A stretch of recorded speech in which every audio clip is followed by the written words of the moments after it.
What is up, my Squirtleites? It is I, your king, welcoming you to my impressions video of Ori and the Will of the Wisps. Now, as an impressions video, this is a little bit late, but I'm sort of just making this to hold you guys over until I can actually get around to Let's Playing this game. Now, if you want to wait for the Let's Play, by all means, go ahead, click out of this video. This is just to summarize my thoughts on the game as a whole, because I have no idea when that patch is actually going to come out and I can actually start Let's Playing this game. Now, just to give a little bit of background, Ori and the Will of the Wisps is my most anticipated game, or at least was my most anticipated game of 2020. Yes, even over Doom Eternal, even over Animal Crossing New Horizons, this was the game I was looking the most forward to, and the reason is Ori and the Blind Forest, its predecessor, is one of my favorite games of all time. And when I say one of my favorite games of all time, I genuinely mean top 3. Right alongside Shadow of the Colossus and Okami, it is one of my all-time favorite video games. I love it to death. I think it is as close to perfect as a platformer has ever gotten. I think it is by and far the best Metroidvania ever made, and I just adore it. I love the game in every single way. It is so good, and that is why I was extremely disappointed to find that Ori and the Will of the Wisps launched in the state that it did. It is, at least as of right now, in a technical state, to say the least. Now, to preface this, I played this on the Xbox One. I pre-ordered a collector's edition for this, but because I didn't want to wait, I decided instead of buying the game again digitally, I was just going to take advantage of the fact that the game was launching day one on Game Pass, which I already have, so I decided to play on Xbox One. And I have to say, the Xbox One version was actually in the better state of the two releases. It did better than the PC version as far as technical issues are concerned, because I know there was a lot of complaints about audio issues on the PC version. I saw none of that on Xbox One. Now, that's not to say Xbox One isn't still riddled with issues. It has a lot of frame rate stuttering, a lot of visual bugs, and holy crap, the freezing. Like, my gosh, you know, the game would just hang for anywhere between 5 to 10 seconds at a time extremely often, especially in the early stages of the game. There was parts where it got a lot better. In fact, there were even a few areas I went throughout the game that had absolutely no freezing whatsoever, or even any visual glitches at all. But then there were other areas where it was so extremely noticeable. I had one area that I ran into actually at the beginning of the game where, I kid you not, I probably had 2 or 3 dozen of those hang-ups all occur within like 30 minutes. Like, it was so often that it was happening that it got to the point where the game was just straight up unplayable, and I had to put it down and then just come back to it later. So yeah, technical issues are a problem with this game, or at least as of right now. However, there is a patch incoming, and it is supposed to be addressing all of these. It's a big mega patch that Moon Studios has talked about, and because it's all coming at once, it is a little while out. It's going to take a little bit for them to release it, and I have to say that once this patch does land, and if it does smooth out all of these technical issues, I have no problem in saying that Ori and the Will of the Wisps is an improvement over Ori and the Blind Forest in every single way. And I'm not even kidding when I say that. Because, again, take out the technical issues, this game is a masterpiece. Holy crap, is it good. Now, there are some changes that aren't going to agree with everybody that was a fan of the Blind Forest, and I'll talk about those things first. The first thing that you're going to notice right off the bat is that this is a much more melee-focused, close quarters combat style of game. Now, don't get me wrong, Blind Forest was very claustrophobic at times and did require you to get very close to enemies, but all the combat was done through the little wisp that floated around Ori, and you essentially were attacking in this really wide radius around you while just focusing on dodging enemies. You essentially didn't have to aim or anything. You just had to spam the button while dodging the enemy. That was how combat worked in Blind Forest. In Will of the Wisps, it's a little bit different. You actually have to aim your attacks. You have to actually juggle enemies and use combos and whatnot and balance out all of these upgrades and these special abilities that you're going to get throughout the game. It's a lot more focused on upgrades and a lot more focused on actually understanding and utilizing the combat to your advantage, and is much more complex, and I think it is all the better for it. Again, I do like how Blind Forest handled its combat, and I think it's just fine, and I love that game to pieces, but this is better in every single way. It really just is an improvement. But again, it's not going to agree with everybody because it does require you to be a little bit more adept at the combat than Blind Forest did.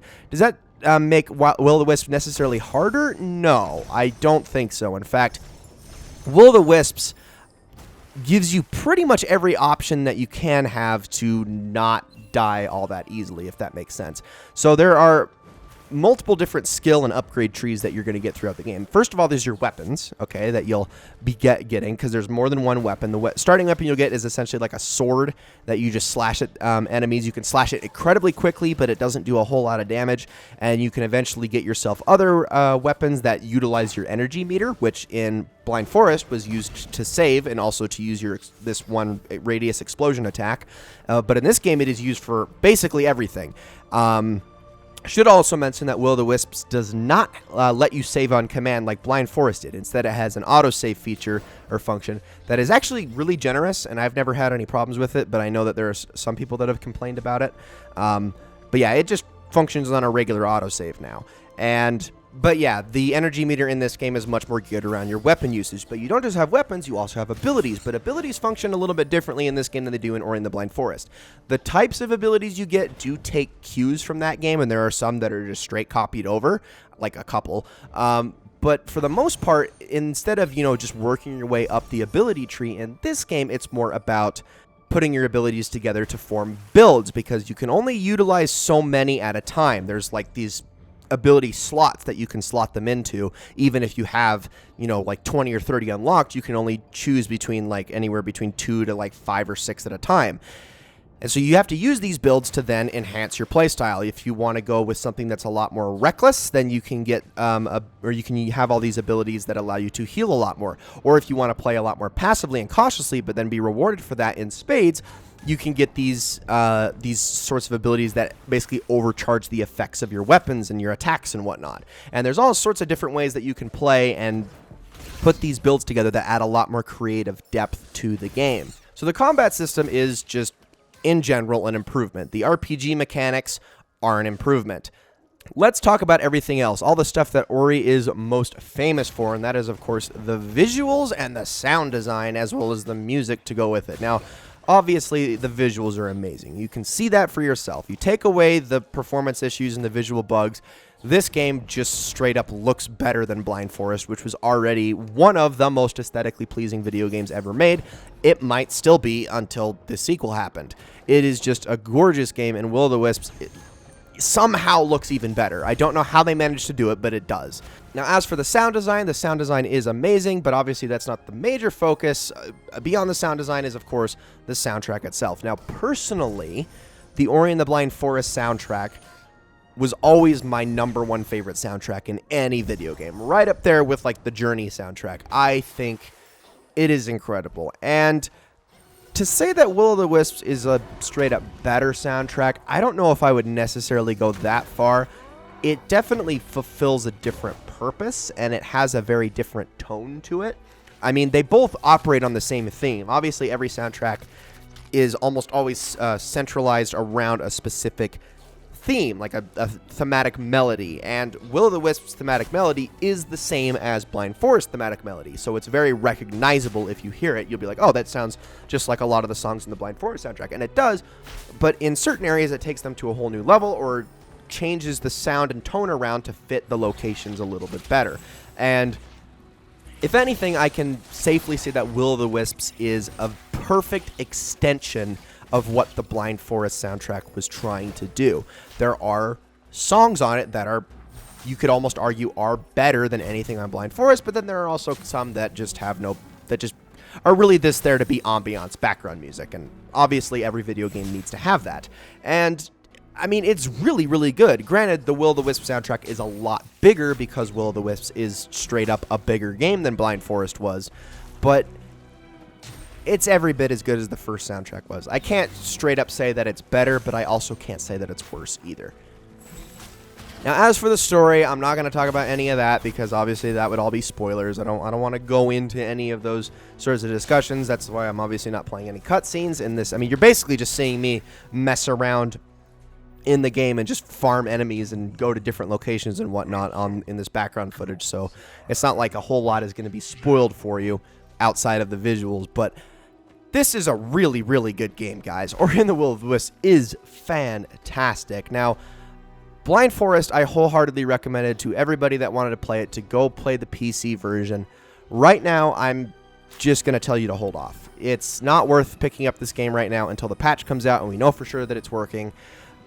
If and when it does come out and it does actually do everything that it's intended to do, I'm probably still going to say go get the PC version.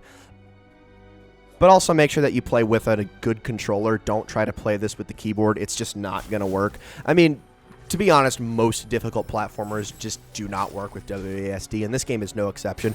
If you play Blind Forest, you know what I'm talking about. You need a controller to play this game. It's designed around it. It's much more functional. It's much more smooth, much more precise, for sure, for a platformer. This is not a shooter. You're not using the mouse in any way. You're using a keyboard, and that is one of the most imprecise input methods that you can possibly get for a game like this.